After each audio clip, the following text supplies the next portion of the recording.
You can be overweight, you can be obese and happy on the inside if that is where your expectations lie. But if that's not what you want to be, do not look in the mirror and tell yourself that that's what you want to be.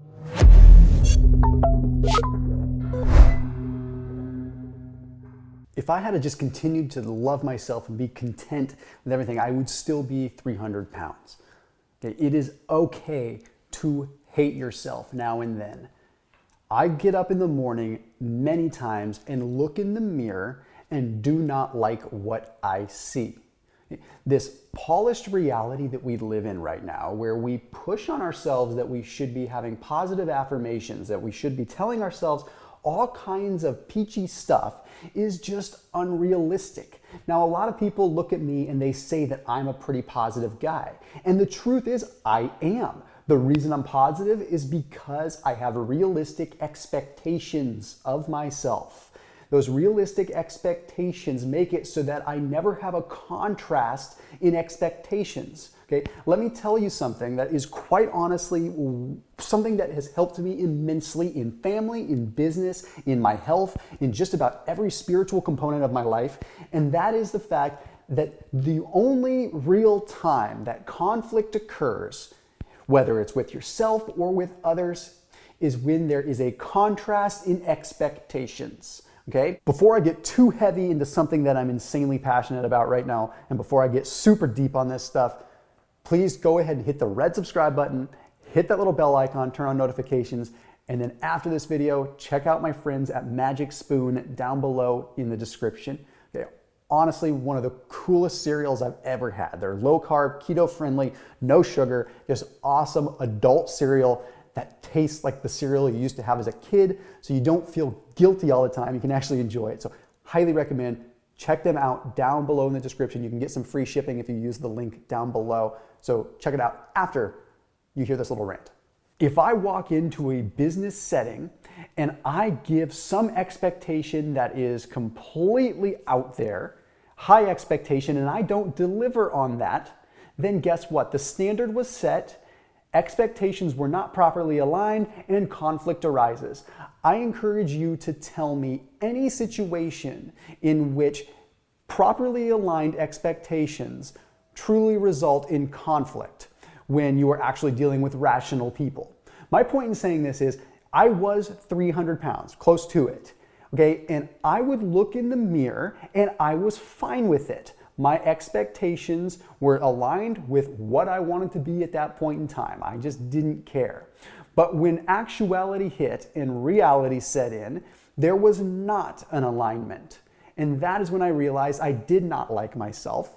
And it was okay to hate myself because I did not like what I was. And I'm not about to sugarcoat and say that I'm beautiful on the inside. And this is, look at, the reality is you can be overweight, you can be obese and happy on the inside if that is where your expectations lie. But if that's not what you want to be, do not look in the mirror and tell yourself that that's what you want to be.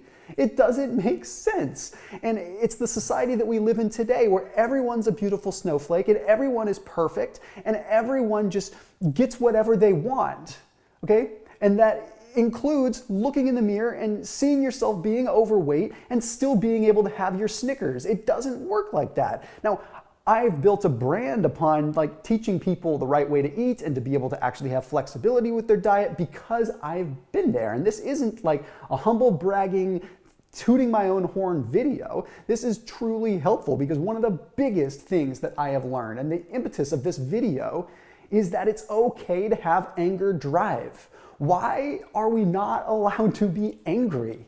Okay? We can be angry, but productive, angry, but loving.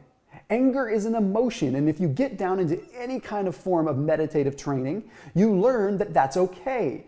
When I'm working with my toddler and he's having a tantrum, do I tell him that he's not allowed to be mad? No.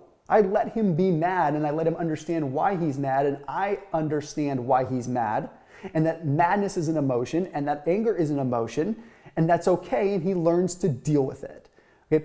If someone in your family dies and you don't grieve, You end up with cognitive dissonance. You end up with this moral compass that isn't aligned because you didn't properly grieve. You're masquerading a feeling. If you look in the mirror and you think that you're fat and you don't like what you see and you're not distorted and you're in a clear state of mind, why is it not good to tell yourself that you don't like what you look like and to act upon that anger? Anger is one of the most powerful human emotions.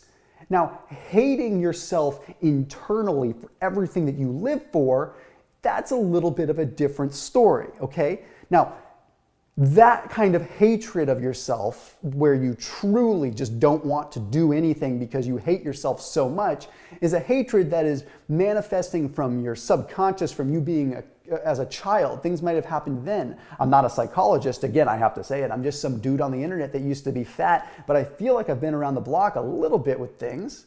And when you look at people that have just a deeply rooted self-deprecating attitude and deep hatred for themselves, they have a hard time ever flipping that on its head because it's deeply rooted. I didn't hate myself when I was younger.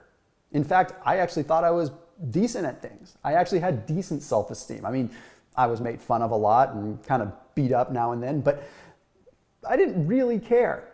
And then I got fat and I didn't really care. But then I realized that that wasn't what I wanted to be, and I hated who I was in the moment. And I've talked about this in other videos. Hate yourself in the moment, but don't hate your core. Okay? In this crazy state of the world that we've been seeing lately, I think we all can understand a little bit of cognitive dissonance. Cognitive dissonance is where things may not be aligned with your moral compass, okay? Where your moral compass of what you feel is right and wrong and what you feel is good or bad might be different from what is happening in front of you right now. And that's called cognitive dissonance, and it makes you feel this empty, hopeless feeling. Well, you can have that cognitive dissonance in your life too, and that means that you are living something that's not real. You're trying to live something that's not real, okay? You're trying to be a healthy individual, but you know that you're fat and not healthy. Or the point is you have a disconnect between your brain and your body and your moral compass. So if you need to be able to do good, you need to be real with yourself, and you need to look in the mirror and you need to say, what have you become? What are you? Why are you doing this to yourself? Why are you doing what you're doing every day? Why are you eating what you're eating every day?